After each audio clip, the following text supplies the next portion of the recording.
Oi, amigos do Esporte Concordense. Felizmente hoje não deu para o Concórdia Atlético Clube frente a Chapecoense. No primeiro, e acredito que seja o único clássico no ano, o Verdão do Oeste saiu vitorioso da capital do trabalho, levando seus primeiros 3 pontos na competição catarinense e tirando a corda do pescoço que estava aí no clube, já que a equipe verde e branca não ganhava há 2 jogos, tendo uma derrota para o Camboriú e um empate em casa com o Brusque. Primeira vitória da equipe verde e branca tinha que ser justamente contra o Concórdia, né? Mas, meus amigos, falando um pouquinho da partida, como ela foi, como ela se desenhou, se viu um Concórdia lutador, brigador, pegador, persistente. E a Chapecoense, muitas vezes, numa zona morta, uma zona de conforto. Claro que o Concórdia também não ofereceu tantos riscos à Chapecoense assim também. Até porque o disparate é muito grande. Mas dentro de campo foi 11 contra 11, foi 2 times que brigaram, lutaram, meio que nível baixo também o jogo. E o que decidiu a partida, no meu entendimento e no entendimento de muitos colegas, foi a expulsão do Concórdia, né? Mas o primeiro tempo onde a Chapecoense saiu na frente, eu acho que há 2 minutos de jogo, uma bobeira da zaga do Concórdia, deixou o jogador da Chapecoense dominar dentro da área e até o jogador da Chapecoense não acreditou que fez o gol, porque o goleiro do Concórdia fez um golpe de vista, achando que aquela bola ia fora, tão fraca que ela foi morrendo no fundo das redes. Depois o Concórdia até teve oportunidade, foi se encontrando no jogo, foi buscando, mas foi um primeiro tempo onde a Chapecoense, depois desse 1-0, sentou na vantagem e ali ficou. E o Concórdia batalhando, buscando, tentando, mas não conseguiu. Aí veio o segundo tempo, o Concórdia foi mais propositivo, foi para cima, buscou o resultado numa cobrança de falta até que conseguiu o empate de cabeça. Depois acreditávamos que o Concórdia poderia ter uma melhora, poderíamos ter até mesmo um resultado melhor. Mas aí veio a expulsão. E aí meio que deixou a Chapecoense com, digamos assim, com a faca, o queijo e o pires na mão. Ó, vai lá e ganha o jogo. E numa desatenção da zaga do Concórdia, o Walter Claro recebe na ponta esquerda e chuta, e o Cavaleira meio sem querer, a bola bate nele, ou ele entra meio que raspando na bola ali, o goleiro do Concórdia até mesmo, na minha visão, que ele falhou, demorou para chegar na bola. O Chapecoense faz 2-1. O Concórdia criou algumas oportunidades, mas não foi feliz. Mas também não foi um jogo assim desigual para o Concórdia, onde a Chapecoense mereceu toda a vida o resultado, onde a Chapecoense poderia ter feito um placar elástico. Não. O jogo foi decidido em detalhes. E o Concórdia, obviamente, mostrou suas limitações, mostrou que também tem suas dificuldades, principalmente do meio para frente, onde teve muitas dificuldades na frente. E tem se mostrado isso, mostrou isso contra o Santa Catarina e agora contra a Chapecoense também. Um adversário um pouco melhor, mas que também deixou o Concórdia jogar. Diferente do Santa Catarina, que o Santa Catarina teve a bola e praticamente amassou o Concórdia, o goleiro Gregory fazendo diversas defesas. Mas hoje a Chapecoense deixou o Concórdia jogar e o Concórdia teve que impor seu jogo. Caldense foi muito bem, Viçosa foi muito bem na ala direita. Concórdia que teve hoje a perda do zagueiro alemão que foi embora para o futebol matogrossense, onde o Concórdia ganhou dinheiro sobre isso, ganhou na transferência e ganhou na multa que o futebol matogrossense pagou para levar o zagueiro alemão, né? E aí teve as baixas dos meninos que eram da Chapecoense que não puderam jogar, né? Também meio que deixou o treinador Henrique Barcelos sem um pouco de opção, porque tu treina com os guris e aí na hora H, Chapecoense nega que os jogadores possam jogar contra si. Que eu acho um erro desnecessário. Ah, mas nós estamos ajudando, nós pagamos o salário e não queremos que jogue contra nós.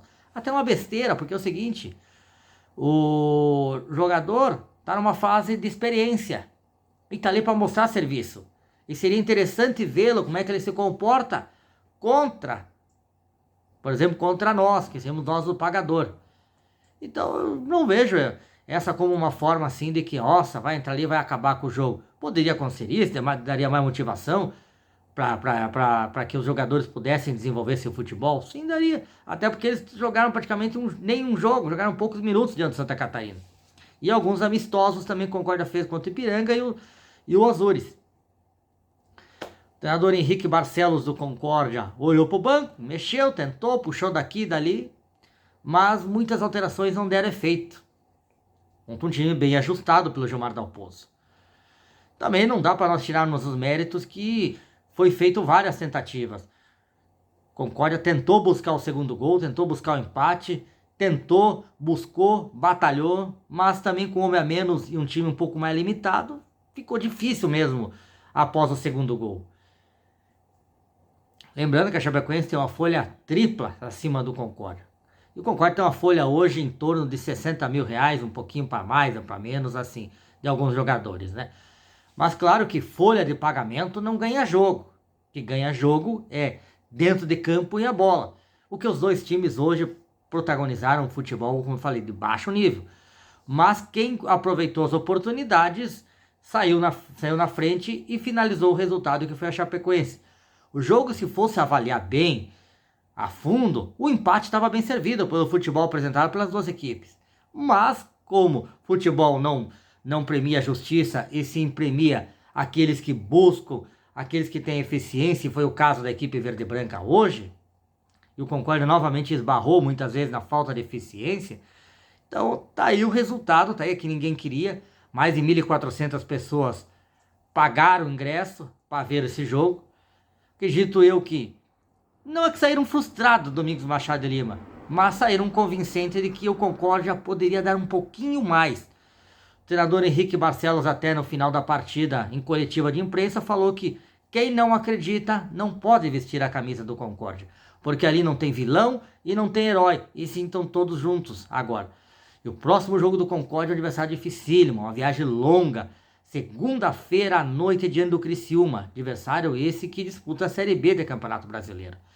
Então o Concórdia vai ter a volta dos meninos da Chapecoense, vai ter a baixa do nosso jogador expulso, e agora o treinador Henrique Barcelos vai ter essa reta final de semana aqui para preparar o elenco, já que precisa dar uma resposta positiva ao seu torcedor. O jogo do Criciúma vai ser meio que matar ou morrer, porque agora são 9 pontos em disputa para o Concórdia. O Concórdia tem 4. Precisa fazer, no mínimo, mais 6 pontinhos para segurar a vaga na elite da Série A e tentar buscar na Série D essa vaga também em campo. E para se livrar do quadrangular da morte. Se não, vai para o quadrangular da morte, que eu já digo que tem um adversário lá que já está, que é o Carlos Renault de Brusque, que já tem 3 derrotas consecutivas. Então o Concórdia tem uma vitória, um empate e uma derrota. Não é um saldo tão negativo assim para uma competição que são de 6 jogos. É um mini torneio, né? O grupo do Concórdia formado a toque de caixa, rápido. Hoje fazem 30 dias que o grupo se reuniu. Poderia ter se reunido antes, lá atrás? Poderia.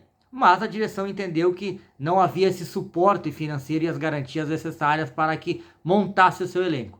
O treinador Henrique Barcelos chegou, queimou algumas etapas e obviamente agora está pagando o pato dessas etapas queimadas, porque se acontecesse antes essa apresentação, o grupo tivesse reunido, quem sabe teríamos agora um time mais entrosado e até mesmo mais eficiente, menos nervoso em alguns jogos.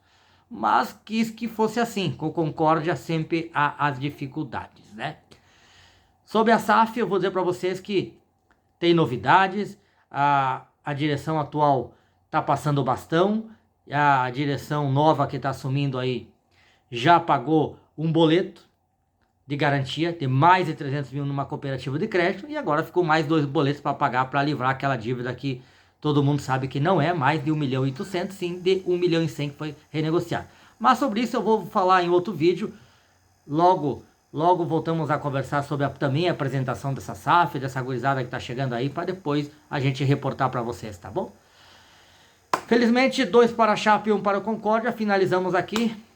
Até a próxima oportunidade, se Deus quiser. Sabe que aqui não tem fake news e sim tem news. Fiquem com Deus e curta, compartilhe. Se receber esse vídeo, espalhe para os amigos. Tchau, tchau.